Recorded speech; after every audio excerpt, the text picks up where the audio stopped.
આપણી સાથે જીગરજી જોડાયેલા છે। જીગરજી, આજે હવે ઓપ્શન રણનીતિ માટે તમારી ખાસ ક્યાં નજર?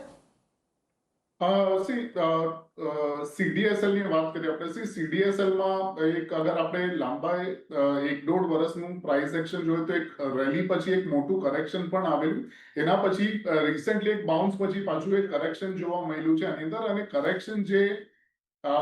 સ્ટોપ થયું છે અને ટેસ્ટિંગ થયું છે ફિબોનાકી રિટ્રેસમેન્ટનું, એક્ઝેક્ટલી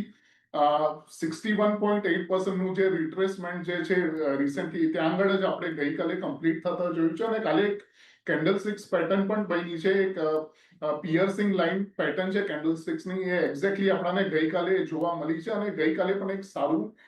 ટ્રેક્શન હતું સ્ટોકની અંદર, અને ઓવરઓલ આપણે 1.34% નો ગેઇન્સ પણ જોયો છે, અને ઓવરઓલ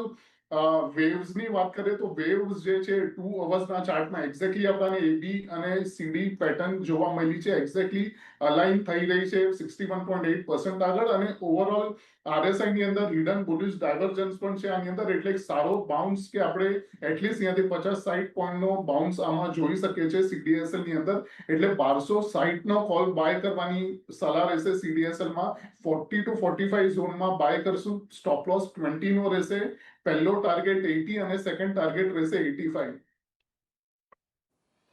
એટલે જો સીડીએસએલ અહીંયાથી પરિણામો પણ સારા હતા, અને ખાસ કરીને અહીંયાથી ખરીદદારીની સલાહ બનતી દેખાઈ રહી છે। 1260